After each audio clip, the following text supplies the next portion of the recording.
Taylor Wright wasn't supposed to be a victim. She was a fighter, a protector, a former police officer turned private investigator. She had grit, a sharp mind, and a stubborn streak that pushed her to seek truth at all costs. But in 2017, she disappeared without warning, leaving behind a string of unanswered texts, a worried partner, and a city full of questions. What unfolded over the next several weeks was a story of betrayal so personal, so calculated, it left even seasoned investigators shaken. Taylor Wright's killer wasn't a stranger lurking in the shadows. It wasn't a vengeful ex or a random act of violence. It was her best friend. This is the true story of how trust, money, and manipulation ended in murder, and how a woman known for solving crimes became the subject of one. Taylor Wright was born in North Carolina in 1983. Friends described her as fearless. She joined the police force in her early 20s and quickly rose through the ranks. By her late 20s, she had become a detective. Colleagues said she never backed down from a tough case. She worked hard, spoke her mind, and didn't let people push her around. But life wasn't easy. By 2017, Taylor was going through a difficult divorce. She had a young son and was embroiled in a custody battle that left her exhausted and emotionally drained. She decided to leave law enforcement behind and start fresh in Pensacola, Florida, a quiet town where she could rebuild. She found a new career as a private investigator, using her skills in a different way. She also found new love with a woman named Cassandra Waller. The two quickly became serious. They moved in together and talked about building a future. Taylor seemed happy. She was healing. She was starting over. But divorce, especially when children and money are involved, is never simple. Taylor had received a divorce settlement totaling $34,000. Her bank accounts were still tied up in legal complications, so she turned to someone she believed she could trust, Ashley McArthur. Ashley was 40 years old. A former crime scene technician, she now ran a family business called Pensacola Automatic Amusement, a company that leased jukeboxes, pool tables, and arcade machines to bars across the region. Her family had money. Her background in forensics gave her an air of authority. People liked her. She was friendly, charming, and knew how to win people over. To Taylor, Ashley was a trusted friend, someone who understood the pressure of law enforcement life, someone who had stood by her during the divorce. So when Taylor asked Ashley to hold on to the $34,000 until her accounts cleared, it didn't seem suspicious. It felt safe. But that decision would cost Taylor everything. On September 7th, 2017, Taylor had a meeting scheduled with Ashley. She needed the money back. She had bills to pay, legal expenses, and was preparing for the next stage of her custody battle. Cassandra Waller, Taylor's girlfriend, expected her home that night, but Taylor never came home. The next day, Cassandra received a strange text from Taylor's phone. It read, "I need some time to myself." That wasn't like her. Taylor didn't go silent. She was the kind of person who stayed in touch, answered calls, responded to texts. Cassandra immediately knew something was wrong. She contacted the police that afternoon and reported Taylor missing. Investigators began searching for clues. The last person to see her alive? Ashley McArthur. Ashley told police that she and Taylor had spent the day together. They talked. Taylor had seemed emotional. Ashley claimed she dropped Taylor off in downtown Pensacola and hadn't seen her since. She suggested that maybe Taylor needed a break, that she'd probably turn up in a few days. But Taylor didn't turn up, and almost everything Ashley said was a lie. Police obtained Ashley's phone records. Her cell phone hadn't pinged anywhere near downtown that day.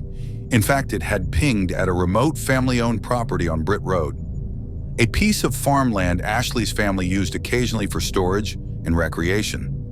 Surveillance footage showed Ashley making suspicious purchases just hours after Taylor vanished.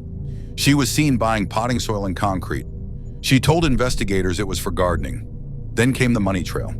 The $34,000 that Taylor had given her, gone, withdrawn in chunks over multiple days and spread across various accounts. Bank statements showed Ashley had been siphoning the funds before Taylor even disappeared. Her story was starting to crumble. Detectives questioned Ashley again. This time, her explanation changed.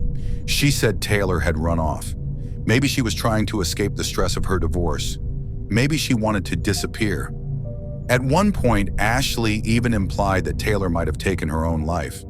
But the evidence told a different story. Taylor's phone went dark the day she met Ashley. Her social media, once active, stopped cold. There was no indication she had left town. No rental cars, no plane tickets, no sightings. She simply vanished. On October 19th, 2017, 42 days after Taylor went missing, police executed a search warrant at the Britt Road property. What they found would horrify even veteran officers. In a shallow grave, beneath a pile of potting soil and fresh concrete, they discovered human remains. The body had been wrapped in a tarp, and a single .38 caliber bullet was lodged in the skull. The victim had been shot execution style, in the back of the head. Dental records confirmed what investigators already suspected. It was Taylor Wright. The crime scene was deliberate, calculated. A bullet-riddled slab nearby suggested someone had been using the area for target practice. Police believed Ashley had chosen the location specifically, remote, isolated, and tied to her family. A place where she wouldn't be disturbed. Ashley McArthur was arrested that same day and charged with first-degree murder. The case sent shockwaves through Pensacola. People were stunned. Ashley had no history of violence. She had a clean record, and yet the evidence was overwhelming. The trial began in August 2019. Almost 2 years after Taylor's body was found, prosecutors laid out a clear narrative. Ashley McArthur killed Taylor to avoid being exposed. She had stolen the money. She knew Taylor wanted it back. She didn't want to be caught, so she made sure Taylor never got the chance. They showed the jury bank records, surveillance footage, phone pings, and text messages. They painted a portrait of a manipulative woman who wore a mask of trust and then exploited that trust to commit murder. Ashley's defense attorneys pushed back. They argued there were no eyewitnesses. They claimed the farm property wasn't secure, that anyone could have buried the body. They suggested there was no proof Ashley pulled the trigger, but the circumstantial evidence was stacked high. The money trail, the lies, the purchases, the body, the bullet, the cover-up. The jury deliberated for just a few hours. Ashley McArthur was found guilty of first-degree premeditated murder. She was sentenced to life in prison. She has never confessed. She maintains her innocence to this day. But the evidence in Taylor's silent grave tell a different story. Taylor Wright was just 33 years old when she died.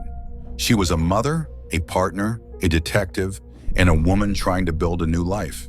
Her legacy is not just in how she lived, but in the cautionary tale her death became. Cassandra Waller spoke at the sentencing hearing. Through tears, she told the court, Taylor was loyal to a fault, and in the end, that loyalty is what killed her.